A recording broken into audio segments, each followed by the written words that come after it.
So a few years ago, TC, or Managing Editor, built a gaming desktop, but it's kind of out of date, and it's definitely not going to hold up for Battlefield 5.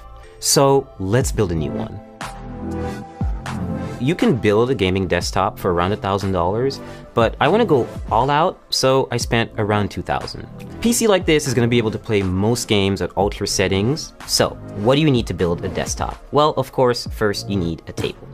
Preferably not metal. If it's going to be metal, have an anti-static working surface layered on top of it, a thermal paste applicator, an Allen wrench, some tweezers to tighten up the wires, a Swiss Army knife which hopefully has a Phillips head screwdriver in it, and last but not least, an anti-static bracelet, which is to protect you and the parts. These are the parts you're going to need, but more importantly, before we get there, we need to understand what these parts are doing and how they interact with one another. To better understand the parts that make up a desktop, let's try to understand them individually.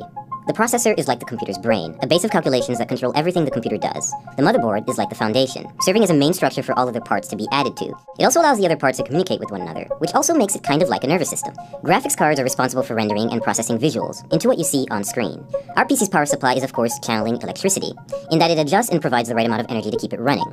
Last but not least, RAM, or random access memory, and your hard drive are good examples of short-term and long-term memory, respectively.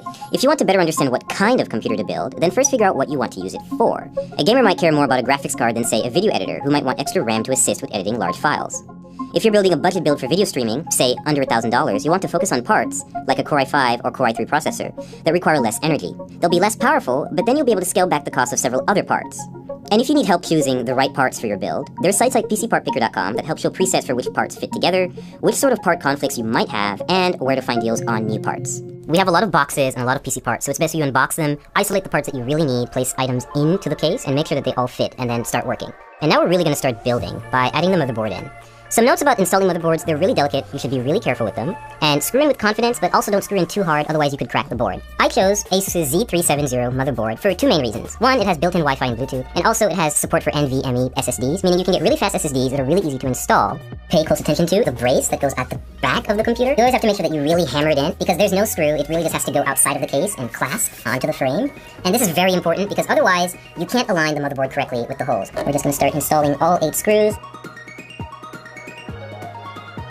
So next we're going to install the RAM on the motherboard. I chose Corsair's 16GB Vengeance LED RAM for two main reasons. One, it has LEDs and we do like lights in our gaming desktops. Secondly, it's pretty fast RAM. It's 2666 megahertz, I believe, so it's pretty fast, and this motherboard supports that speed, which is most important.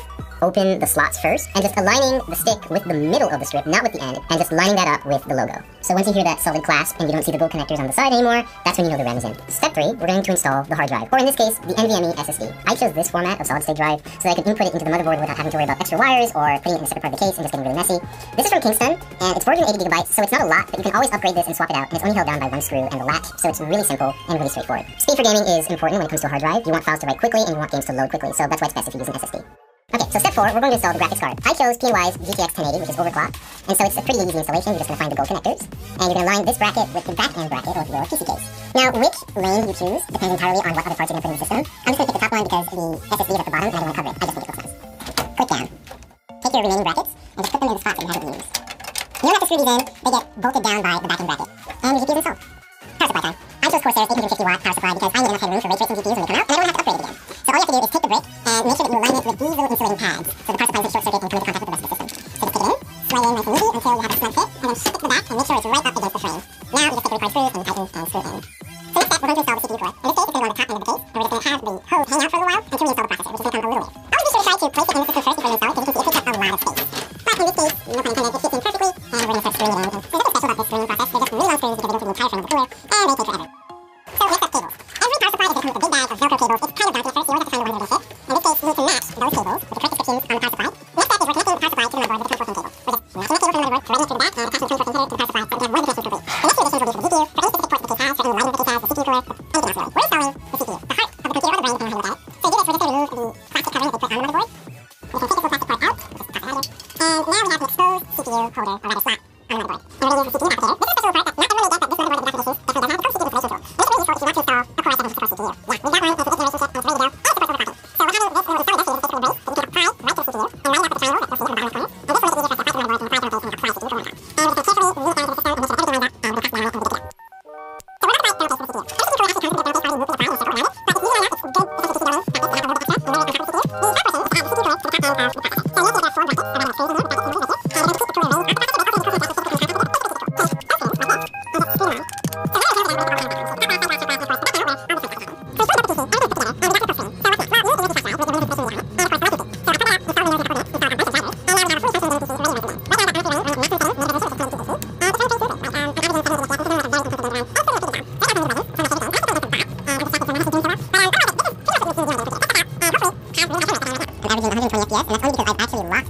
that frame rate because I can get around 300 FPS playing League on maximum settings, which is a little bit absurd, and you don't really need that, so I've locked it. Building a gaming desktop has been a great experience. I'm able to max out a lot of my favorite titles, and I'll be able to play a lot of upcoming titles like Battlefield 5 and Cyberpunk 2077 without worrying too much about the parts I have. When ray tracing GPUs come out, for example, I'll be able to upgrade without having to buy a completely new system, and if I have a problem down the line, I can always just swap out a part and have it serviced rather than losing my whole computer. And of course now we also have a computer to test